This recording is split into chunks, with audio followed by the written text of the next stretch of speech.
Showtime! The Capital G show starts right now. What's up YouTube? Capital G here. So guys, about a month ago I was going to make a video called Gravekeepers should be good right now but they still suck. And I was going to kind of go into detail about how the Dragon Ruler matchup is super favorable. You know, it should be really good if you can stop them from playing, you know, Dragon's Ravine anyway. But in general, you know, they can't remove any of their cards, so it's really difficult for them to summon their dragons. But the deck is still pretty, let's just say average, you know what I mean? The deck has a poor prophecy match because you don't really have an answer to fate. And I mean, if they get Blue Boy on field before you can really set up with Gravekeepers, it's kind of a slow-paced deck, you just get ran over. You know, Blackwing's kind of outspeeded with the whole Whirlwinds, and you know, they can get rid of Necrovalley very easily with Icarus Attacker, etc., etc. Black Rose Dragon is still kind of like a problem for that deck, and it kind of seems like everything in this format can make Black Rose right now, doesn't it? Anyways, let's fast forward to today, because clearly shit just got real. Let me introduce you to Royal Tomb of Necrovalley. This is a counter trap, and man, thank you Konami. It's like you looked at this deck and you said, you haven't done shit in forever. I'm just going to throw you a bunch of bones. You know what I mean? It's a counter trap. It says, when a card or an effect is activated, if there is a Necrovalley on the field, as well as a face-up Gravekeeper monster, negate the activation, and if you do, destroy it. You can only activate one Royal Tomb of Necrovalley once per turn. So basically, Gravekeepers just got an Infenity barrier. Like, that's what this card basically is. It says any card, any effect, doesn't give a fuck. You just activate this card and it just says no. You know, and actually, the interesting thing is, let's say that somehow you played a mirror match, or maybe you were playing against, like, you know, a Gear Town Machina deck, because sometimes they run like Necrovalley. Necrovalley doesn't have to be on your side of the field. It can just be on your opponent's side of the field, and if they, like, control the Gravekeeper, you'd still be able to activate this card.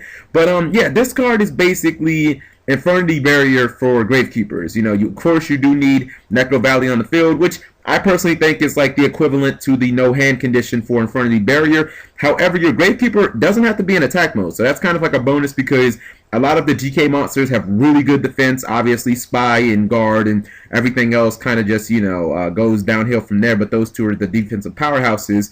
And yeah, I do understand that it's once per turn.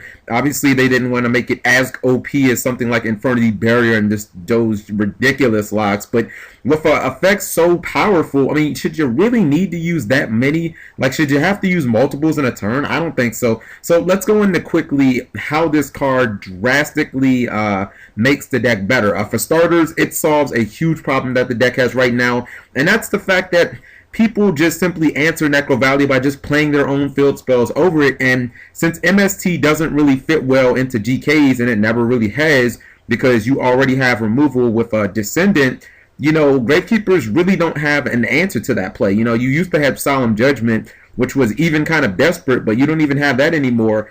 Secondly, you essentially can replace a card like Starlight Road in the deck with Royal Tomb because, you know, you need protection from those torrential tributes, of course, Black Rose Dragon, and this card basically will do what Starlight Road does and more. I mean, obviously you won't get a free Stardust Dragon, but you will be able to answer a plethora more cards than you'd ever be able to use Starlight Road on.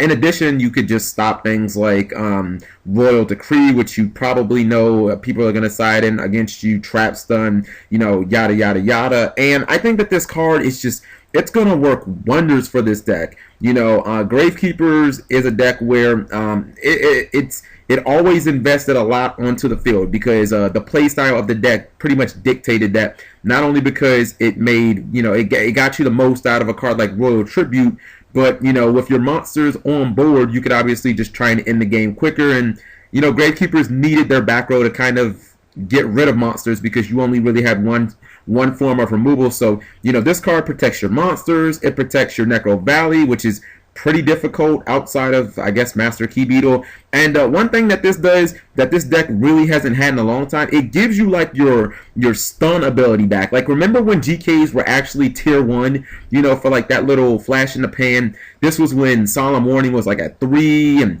the deck still had Solemn Judgment, and it was like, if, you know, GKs could just set their board up and it was like, well, fuck, you know, I know that that's a spy and he has a warning face down, and if I storm him, he's gonna Starlight Road me. So I guess I just scoop. You know, like, basically, you have that potential back. You know, that stun potential. You know, you summon a Commandant, you play your Necrovalley, you set 3 cards, and you essentially have a Solemn Judgment set. You know, you can have, you know, a Bottomless Trap Hole and a Phoenix Chain. It's like, what does your opponent do?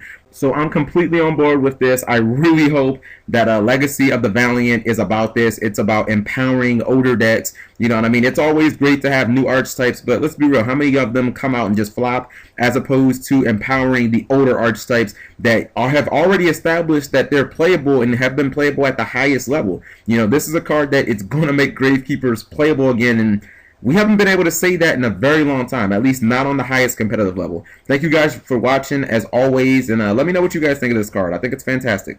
Subscribing makes life happy.